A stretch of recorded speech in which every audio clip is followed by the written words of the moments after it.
Hello everyone. So I hope आप लोग कुछ नया सीख रहे हैं। लॉकडाउन में बैठे बैठे घर में कुछ क्रिएटिव कीजिए, कुछ नया कीजिए, कुछ नया सीखिए और कुछ नया कीजिए। तो यही मेरा पर्पस है आपको सिखाने का कि जो पुरानी चीज़ें हैं उससे हम आगे निकलें, कुछ नया सीखें। नए नए सॉफ्टवेयर्स हैं, नए नए प्लगइन्स हैं, वो सब अडेप्ट करें ताकि हम अपने वीडियो को बेटर बना सकें, क्योंकि जितना आप बेटर वीडियोस बनाएंगे it will be better for your career. Obviously client आपके पास आएंगे। अगर आप एनिमेशंस भी क्रिएट करते हैं वीडियो एडिट के साथ साथ, वो आपका एड ऑन हो जाता है, तो वो भी आप सीखिए।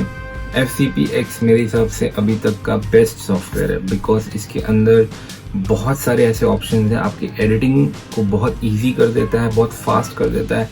एंड इतने सारे ऑप्शंस हैं जिसमें हम बहुत इजीली खेल सकते हैं एक अच्छे एडिट के लिए। और ना ही सिर्फ शॉर्ट फिल्म्स की बात की जाए या एड फिल्म्स की बात की जाए, हम इसके अंदर फीचर फिल्म्स भी एडिट कर सकते हैं, हम इसके अंदर म्यूज़िक वीडियोस भी एडिट कर सकते हैं, प्री वेडिंग्स भी एडिट कर सकते हैं, वेडिंग्स भी एडिट कर सकते हैं। वेडिंग्स के लिए इसके अंदर बहुत अच्छे अच्छे ऑप्शंस हैं। जैसे अगर आपको प्रीमियर में है और आपको कुछ टेम्पलेट आप वहाँ से डाउनलोड करते हो ऑनलाइन से, आपको कुछ टेम्पलेट चाहिए वेडिंग के लिए कि आपको बिकॉज ऑब्वियसली वेडिंग के लिए इतना बजट आपको मिलता नहीं है, तो आप ऑब्वियसली टेम्पलेट उठाते हो एंड उसके अंदर आप चेंजेस करके and you presented to the client and client is also okay, because at the end वो चीज़ कमर्शियली नहीं जाने वाली है, वो उन्होंने अपने पर्सनल के लिए बनाई है, तो it's okay to use it. But वो आपको बनाना पड़ता है आफ्टर इफेक्ट्स में। इसके अंदर बेस्ट पार्ट ये है कि FCPX के अंदर ही आपको टेम्पलेट्स मिलेंगे, कुछ थर्ड पार्टी टेम्पलेट्स है जो आप डाउनलोड कर सकते हैं और उसको आप एडिट कर सकते हो FCPX के अंदर ही। बहुत हाई एंड मोशन ग्राफिक्स आप क्रिएट कर सकते हो इस सॉफ्टवेयर के अंदर, क्रिएट भी कर सकते हो और आप थर्ड पार्टी प्लगइन के थ्रू डाउनलोड करके उसको एडिट करके भी प्रेजेंट कर सकते हो। चलो, let's not waste time further and let's head to the software. तो ये मेरा सॉफ्टवेयर ऑलरेडी खुला हुआ है। यहाँ पे हम देख सकते हैं मैंने कुछ क्लिप्स ऑलरेडी रखी हुई हैं, जस्ट एग्जांपल के लिए मैंने रखी है। Don't worry about the edit, ये हम बाद में सीखेंगे किस तरीके से मैंने ये सब चीज़ें रखी। तो यहाँ पे कुछ टूल्स के बारे में आपको बताता हूँ। ये हमारा स्किमिंग टूल है। इसका ये बेनिफिट है कि जैसे देखिए मैं एरो जहाँ जहाँ लेके जा रहा हूँ वो ऑटोमेटिकली सब कुछ प्ले कर रहा है। अब ये जो क्लिप्स रखी हैं मैंने, इन क्लिप में से अगर मैं यहाँ पे आके स्किम करता हूँ तो मेरे व्यूअर विंडो में मुझे जो दिख रहा है वो ये वाला क्लिप है, नंबर 1 क्लिप जो सबसे ऊपर है। वी दबाने से हम उसको डिसेबल कर सकते हैं। फिर उसके बाद हम नीचे वाला क्लिप देख सकते हैं। ये जो स्किम कर रहा है it's like playing the clip, but हम अपनी मर्जी से अपने फ्रेम रेट के हिसाब से यहाँ पे प्ले कर रहे हैं। बट ये मुझे फंक्शन पसंद नहीं है, बहुत डिस्टर्ब करता है, बार बार मेरा ध्यान व्यू विंडो पे जाता है, तो इट्स बेटर मैं इसको ऑफ करके रखूँ। स्किमिंग टूल को ऑफ करता हूँ। इसके अंदर ये ऑडियो का आप देख रहे हैं तो ऑडियो भी स्किम होती है साथ साथ। अगर ऑडियो होगा तो ऑडियो भी आपको सुनाई देगा साथ के साथ। फिर उसके बाद आ जाते हैं हम स्नैपिंग पे। ये हमारा स्नैपिंग टूल है। अगर मैं इसको ऑन करता हूँ तो फॉर एग्जांपल अगर मुझे स्नैप करना है ये क्लिप को कहीं पे, तो मैं यहाँ पे देखूंगा। जहाँ स्नैप का मतलब होता है कि जो भी आपके एजेस है जहाँ पे आपका कट लगा हुआ है, जैसे फॉर एग्जांपल ये कट है, तो ये अगर मेरा सपोज यहाँ पे है, मेरा इसको मैं इधर स्क्रब कर देता हूँ, ये सपोज मेरा क्लिप यहाँ पे, मैं चाहता हूँ एग्जैक्ट इस पोजीशन पे जहाँ पे ये क्लिप खत्म होता है वहाँ पे ये आ जाए।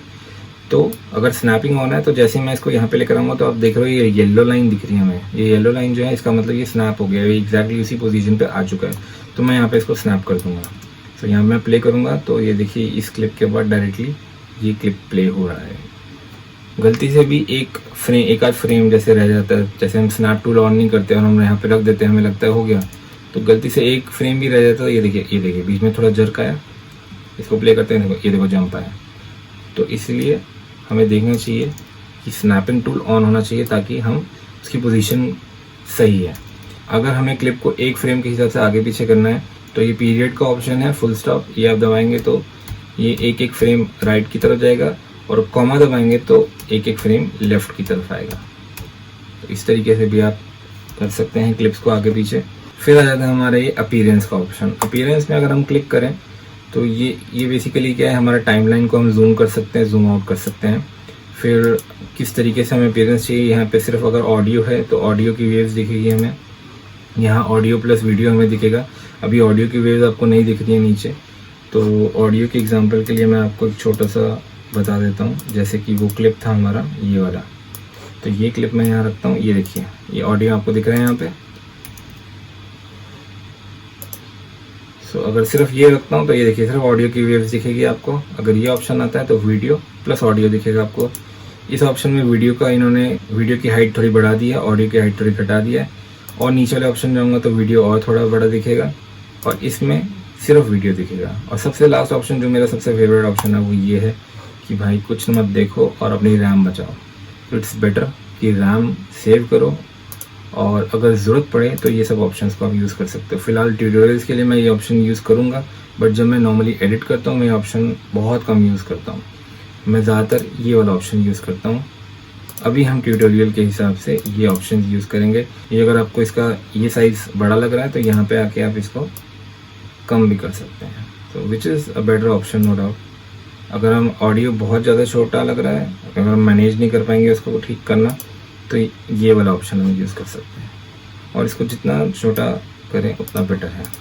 फिर उसके बाद हम आ जाते हैं हमारे इंस्पेक्टर विंडो में। तो इंस्पेक्टर विंडो में अब हमारा है, एक है वीडियो इंस्पेक्टर, एक है हमारा कलर इंस्पेक्टर, एक है हमारा ऑडियो इंस्पेक्टर।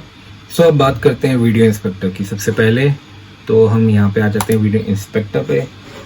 तो यहाँ पे अगर सपोज़ कीजिए ये मैं क्लिप को सिलेक्ट करता हूँ तो ये हमारा वीडियो इंस्पेक्टर है, ये खुल जाता है। इसके अंदर सबसे ऊपर जो ऑप्शन देख रहे हैं ये कॉम्पोजिटिंग का। कॉम्पोजिटिंग में क्या होता है, यहाँ पे ब्लेंडिंग मोड्स हैं, ये सुपर इम्पोजिंग के काम आता है। अगर आपको कोई सुपर इम्पोज करना है, पिक्चर के ऊपर एक पिक्चर रख के ऊपर वाली पिक्चर को सुपर इम्पोज करना है नीचे वाली पिक्चर के साथ, तो ब्लेंडिंग मोड हमारे काम आते हैं। ये आपकी एडिटिंग को बहुत क्रिएटिव कर देता है, आप काफ़ी अच्छा कुछ क्रिएट कर सकते हो इसके साथ। यहाँ पे हम देखेंगे ब्लेंडिंग मोड में, अब जैसे फॉर एग्जांपल ये मेरा सबसे ऊपर वाला क्लिप सिलेक्टेड है, नीचे वाला क्लिप ऑब्वियसली मुझे दिख नहीं रहा, बट ब्लेंडिंग मोड में अगर मैं जाऊँगा डार्कन पे सिलेक्ट करूँगा तो ये देखिए पीछे वाला क्लिप मुझे दिख रहा है, बट ये अच्छा नहीं लग रहा है। स्क्रीन एक मोड है जिसमें ये देखिए ऑप्शन आता है। सो ऐसे इसके अंदर बहुत सारे ऑप्शन है, overlay, soft light, hard light, vivid light, जो भी आपको यूज़ करना हो वो आप यूज़ कर सकते हैं। इसको एक्सपेरिमेंट करके देखना पड़ता है, बार बार एक्सपेरिमेंट करो। अगर सही लगता है तो यूज़ करो, अगर सही नहीं लगता तो मत यूज़ करो। ये हमारी ऑपेसिटी आ जाती है अगर सपोज करो। अब ये भी एक तरीके से सुपर इम्पोज हो रहा है यहाँ पे, अगर आप देखें ऑपेसिटी में कम करता जा रहा हूँ। सो इस तरीके से ऑपेसिटी आप कम कर सकते हैं। फिर उसके बाद अगर मैं इसकी पोजीशन चेंज करना चाहूँ, इसकी एक्स पोजीशन, और कमांड Z से मैं अंडू कर सकता हूँ। इसकी वाई पोजीशन अगर मुझे चेंज करनी है वो कर सकता हूँ। स्केल चेंज कर सकता हूँ, अगर मुझे जूम करना है, कुछ यहाँ पे एनिमेट करना है तो वो भी मैं आपको भी बताता हूँ कैसे कर सकते हैं। एंकर पॉइंट है, एंकर पॉइंट के ऊपर लेटर ऑन मैं आपको डिस्कस करूँगा। ये एनिमेशन के काम आएगा, टेक्स्ट एनिमेशन के काम आएगा। क्रॉप कर सकते हैं अगर आप, तो नीचे वाला क्लिप जैसे हम चाहते हैं कि लेफ्ट में दिखे एंड ऊपर वाला क्लिप हम चाहते हैं कि राइट में दिखे, तो इस तरीके से हम क्रॉप भी कर सकते हैं। दोनों क्लिप्स को क्रॉप कर सकते हैं, वो बेटर रहेगा। तो कि अगर सपोज कीजिए आपको बीच में एक ब्लैक कलर की लाइन लानी है दिखाने के लिए कि ये क्रॉप हमने किया हुआ है या दो अलग अलग सीन्स हैं, तो ऐसे मैंने उसका राइट भी क्रॉप कर दिया। अब ये क्रॉप के बीच में जैसे मुझे एक और इमेज दिख रही है जो कि ये वाली इमेज है, मैं इसको बंद करके आपको दिखाता हूँ। ये देखिए, अब यहाँ से अगर मैं प्ले करता हूँ तो इस तरीके से आप क्रॉप यूज़ कर सकते हो। तो बॉटम से करना है, टॉप से करना है, राइट से करना है या लेफ्ट से करना है, दैट डिपेंड्स। फिर हम डिस्टॉर्ट कर सकते हैं। डिस्टॉर्शन में क्या होता है, यहाँ पे अगर यहाँ पे हमें उसके ऑप्शन दिखने है तो हम शो पे जा सकते हैं, ये हमारे ऑप्शन दिखेंगे। तो बॉटम लेफ्ट या इस तरीके से हमें अगर डिस्टॉर्ट करनी है कोई इमेज को तो वो हम कर सकते हैं। बॉटम राइट को करना है अगर तो वो कर सकते हैं। तो डिस्टॉर्शन हर जगह काम नहीं आती है, बहुत कम यूज़ में आती है, बट एनिमेशंस क्रिएट करने के लिए, कुछ कॉम्पोजिटिंग क्रिएट करने के लिए, अगर आपको कुछ क्रिएटिव क्रिएट करना है तो ये सब चीज़ें ऑप्शंस यूज़ में आ जाती हैं। स्टेबलाइजेशन बेसिकली क्या होता है कि अगर कैमरा आपका बहुत ज़्यादा शेकी हुआ है तो आप स्टेबलाइजेशन को ऑन कर सकते हैं। FCPX का स्टेबलाइजेशन ऑप्शन बहुत अच्छा है, मैंने बहुत बार यूज़ किया, म्यूज़िक वीडियोज़ में भी हम यूज़ करते हैं। कई बार बहुत शेकी इफेक्ट, बहुत शेकी आ जाता है तो मैं स्टेबलाइजेशन ऑन करके वो ऑटोमेटिकली इसको ठीक कर देता है। So it's a very good option. अब फिलहाल मैं इसको हाइड कर देता हूँ। ये सारे ऑप्शन को हम हाइड भी कर सकते हैं, शो भी कर सकते हैं। अब आते हैं हम कलर इंस्पेक्टर पे। यहाँ पे हम कलर करेक्शन कर सकते हैं। फॉर एग्जांपल कुछ भी, अभी एक मैं रैंडमली आपको दिखा रहा हूँ। ये मेरा मास्टर है। ये शैडोज़ है बेसिकली। अगर शैडोज़ में मैं चाहता हूँ ब्लू आए तो ये इस तरीके से कोई मैं ऑप्शन कर सकता हूँ। हाईलाइट्स में थोड़ा सा मैं ये देखिए रिच टोन अगर लाना चाहता हूँ, थोड़ा हाईलाइट को इसकी तरह तो इस तरीके से मेरी टोन आ सकती है। सैचुरेशन में कैसे वर्क करता है, मैं हाइलाइट्स को सबसे ज़्यादा सैचुरेटेड रखता हूँ। अभी डिटेल में नहीं बता रहा हूँ, डिटेल में बाद में बताऊँगा, बट एक रफ लुक आपको मैं करके दिखा रहा हूँ जस्ट फॉर एन ऑप्शन। एक मास्टर में इसका थोड़ा सा बढ़ाना चाहूँगा, या लुकिंग गुड। सो एक्सपोजर के ऊपर वर्क करते हैं। एक्सपोजर आजकल क्या है कि पहले होता था कॉन्ट्रास्ट ज़्यादा लोग यूज़ करते थे, आजकल क्या है कॉन्ट्रास्ट कम यूज़ करते हैं। तो मैं कॉन्ट्रास्ट ब्लैक, जो ब्लैक्स है उसको थोड़ा ऊपर लेके जाऊंगा, ज़्यादा हैवी कॉन्ट्रास्ट इमेज नहीं रखूँगा। मिड टोन्स, ये मेरे मिड टोन्स हैं, इसको भी मैं अपने हिसाब से, हाईलाइट्स अगर ज़्यादा करूँगा तो बर्न हो जाएगा, तो इट्स बेटर मैं हाईलाइट को थोड़ा सा नीचे रखूँ ताकि कुछ ऐसा इफ़ेक्ट आए। सो ये बहुत ही बेसिक है। इसके अंदर और हम डिटेल में कैसे वर्क कर सकते हैं वो मैं आपको बताऊँगा। इसके अंदर हमारा कलर व्हील्स भी आता है, कलर कर्व्स भी आते हैं। कलर व्हील्स पे अगर मैं ऐड करूँगा तो ये मेरे कलर व्हील्स आ गए हैं। तो अगर मुझे टेम्परेचर चेंज करना है, सपोज़ कि ये अपना कूल में जाना है या वार्म में जाना है, वो टोन में सिलेक्ट कर सकता हूँ। फिर उसके बाद मिड टोन्स में यहाँ पे और थोड़ा क्रिएटिवली खेल सकता हूँ। इसके ऊपर थोड़ा डिटेल में बात करेंगे, but just for an example मैंने आपको एक करके दिखाया है। तो इस तरीके से हमें कुछ भी लुक क्रिएट करनी हो वीडियो की तो हम क्रिएट कर सकते हैं। यहाँ पे आप ऑप्शन देख रहे हैं, ये ऑप्शन बेसिकली है प्ले करने के लिए फुल स्क्रीन। अगर आपने कोई एडिट किया और आपको फुल स्क्रीन प्ले करना है, आप एक ही विंडो पे अगर वर्क कर रहे हैं तो आप यहाँ पे क्लिक करेंगे और ये फुल स्क्रीन में प्ले हो जाएगा। Now you can see colour effect डाल के हमने उसका कुछ एक लुक बनाया है। तो अब अगर हम देखना चाहते हैं कि कलर से पहले ही कैसे दिखता, तो ये कलर व्हील्स और कलर बोर्ड मुझे ऑफ करके देखना पड़ेगा। ये देखिए, ये पहले हमारा लुक था, रॉ लुक बिल्कुल विदाउट कलर करेक्शन।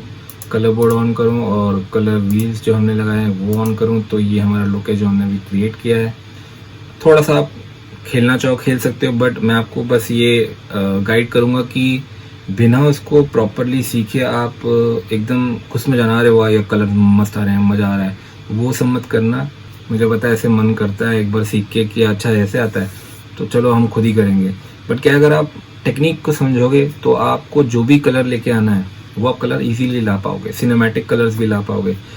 ये exactly this is not cinematic, ठीक है मैंने थोड़ा सा कलर करेक्ट कर दिया, but this is not colour grading. Colour grading अलग चीज़ होती है, वो अलग लेवल पे होती है। तो वो चीज़ सीखने के लिए आपको थोड़ा वेट करना पड़ेगा।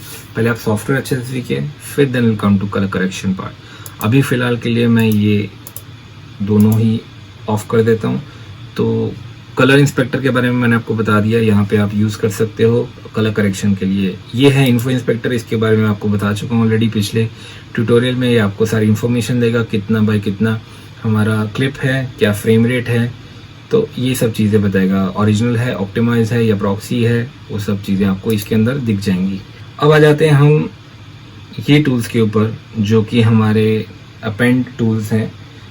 अब हमें कोई भी, फॉर एग्जांपल मैंने आपको लास्ट टाइम ई टूल के बारे में बताया था, append the selected clip to the primary story line in the end. तो ये एंड के लिए था। अगर मैं चाहता हूँ इसके ऊपर मैं एक और क्लिप रखना चाहता हूँ तो मैनुअली भी मैं इस क्लिप को सिलेक्ट करके यहाँ ड्रैग एंड ड्रॉप कर सकता हूँ। तो ये क्लिप इस क्लिप के ऊपर आ गई है। नहीं तो सेकंड ऑप्शन है कि मैं इसको क्लिक करके एंड क्यू प्रेस करूँगा या फिर ये ऑप्शन प्रेस करूँगा, connect the selected clip to the primary story line. ये जो नीचे है ये हमारी प्राइमरी स्टोरी लाइन है। स्टोरी लाइन के बारे में हम पार्ट 3 में समझेंगे, बिकॉज स्टोरी लाइन एक बहुत ही इम्पॉर्टेंट टॉपिक है। मैं चाहता था पहले आप सॉफ्टवेयर का यूज़र इंटरफेस अच्छे से सीख पाएँ, बेसिक एडिट कैसे करते हैं, बेसिकली इंपोर्ट कैसे करते हैं, टाइमलाइन पे कैसे लेके आते हैं वो आप समझ पाएँ। उसके बाद हम बात करेंगे स्टोरी लाइन के बारे में। तो फिलहाल ये क्लिप को सिलेक्ट करके ये मैं ऑप्शन को क्लिक करता हूँ तो ये क्लिप इसके ऊपर आ जाएगा। इस क्लिप को मैं छोटा भी कर सकता हूँ, या मैं अगर बीच में कट लगाना चाहूँ तो सिलेक्ट करके कमांड बी प्रेस करूँगा, इसको यहाँ से डिलीट करूँगा। ऑडियो को मैंने आपको पहले बता चुका हूँ कि अगर मेरे को ऑडियो कम करनी है तो यहाँ से मैं ऑडियो कम कर सकता हूँ। So this is it. यहाँ पे आके आप क्रॉप भी कर सकते हो। अगर मैं चाहता हूँ इसको मैं थोड़ा सा क्रॉप करूँ कि एग्जैक्टली मैं चाहता हूँ, पहले मैं इसकी पोजीशन सेट करता हूँ वापस से। मैं चाहता हूँ यहाँ से ये क्लिप स्टार्ट हो और बस इतना, तो ये चाबी यहाँ लगी। अब मैं चाहता हूँ इतना क्लिप क्रॉप रहे, तो मैं क्या करूँगा, पहला ऑप्शन तो ये है कि ऐसे लेफ्ट से क्रॉप करूँगा। सेकेंड ऑप्शन अगर आप यहाँ पे देखें, इसके अंदर हम आते हैं तो यहाँ पे ट्रांसफॉर्म, क्रॉप और डिस्टॉर्ट के ऑप्शन आपको ऑलरेडी गिवन है। सो यहाँ पे मैं क्रॉप में जाऊँगा, तो यहाँ आप देख रहे हो यहाँ पे इसने सिलेक्ट कर लिया पूरी स्क्रीन को, तो यहाँ से मैं इसको क्रॉप कर सकता हूँ। लेफ्ट में आऊँगा एंड लेफ्ट में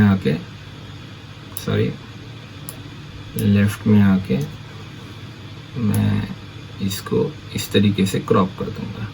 ये स्नैप हो गया क्योंकि ये मुझे दिखा रहा है ये मेरे स्क्रीन का सेंटर है। अगर मुझे सेंटर में रखना है, मतलब कि लेफ्ट में जो वीडियो और राइट में जो वीडियो दोनों का साइज सेम रहे अगर मैं चाहता हूँ, तो मुझे ऑब्वियसली सेंटर में रखना पड़ेगा। अगर और मैनुअली मुझे और कम करना है, मैं चाहता हूँ लेफ्ट वाला स्क्रीन ज़्यादा दिखे, तो मैं इसको और थोड़ा कम कर दूँगा। फिर आ जाता हूँ मैं नीचे वाले शॉट पे।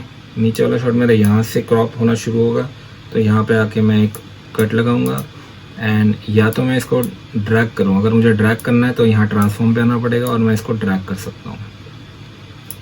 अब ये ड्रैग करते करते ऊपर नीचे हो रहा है, तो इट्स बेटर कि शिफ्ट प्रेस करके हम इसको ड्रैग करें ताकि प्रोपोर्शनेटली ड्रैग हो। अब मैं इसको यहाँ पे जाके, अब मैं यहाँ पे क्रॉप टूल में जाऊँगा और इसको ये हल्का सा एक ब्लैक बीच में लाइन दे के एंड इट्स डन। जैसे ये जूम आउट मैंने किया था, तो यहाँ पे आके मैं फिट पे क्लिक करूँगा तो पूरी इस पे फिट हो जाएगा। अब ये अगर लाइन ज़्यादा लग रही है मुझे, तो मैं मैनुअली यहाँ से थोड़ा सा ठीक कर सकता हूँ इसको। नहीं तो सेकेंड ऑप्शन है कि मैं ट्रांसफॉर्म सेलेक्ट करके, शिफ्ट सेलेक्ट करके इसको थोड़ा सा डनक करूँ। जैसे भी हमें ठीक लगे हम उस तरीके से काम कर सकते हैं। अब हम यहाँ से मैं प्ले करता हूँ। सो क्रॉप टूल एंड आप किस तरीके से दो इमेजेस को एक साथ कर सकते हो, ऐसे आप एक्सपेरिमेंट करो। 4 इमेजेस रखो, एक ऊपर रखो, एक थोड़ी बड़ी रखो, एक नीचे रखो, चौथी रखो, 5 रखो, 6 रखो। तो जितना आप इसके ऊपर प्रैक्टिस करोगे, क्रॉप टूल के ऊपर अपना हाथ बिठाओगे, उतना आपके लिए बेटर है। इन सब चीज़ों को थोड़ा सा प्रैक्टिस ज़्यादा कीजिए, बिकॉज जितना आप प्रैक्टिस करेंगे उतना आपके लिए बेटर है। आप ये मत कीजिए कि अगर सपोज कीजिए आपने मेरा एक ट्यूटोरियल देखा, आपने उसको एक बार प्रैक्टिस किया छोड़ दिया, अब आप नेक्स्ट की वेट कर रहे हो, वो मत कीजिए। जो मैं आपको बता रहा हूँ उसको बार बार प्रैक्टिस कीजिए। दिन में 3 बार एटलीस्ट प्रैक्टिस कीजिए, 1-1 घंटा, तो आपके दिमाग में बैठ जाएगा। बिकॉज क्या है कि अभी मैं आपको जो सिखा रहा हूँ आप वो चीज़ करोगे और आपको सिर्फ वही चीज़ आएगी, आप टेक्निक को नहीं समझ पाओगे। तो टेक्निक को समझने के लिए आपको उस चीज़ को बेटर कैसे कर सकते हैं वो आपको खुद अंडरस्टैंड करना पड़ेगा, और उसके लिए आपको प्रैक्टिस करनी पड़ेगी। जितना आप प्रैक्टिस करोगे उतना आपके लिए बेटर है। सो प्रैक्टिस करो। बाय।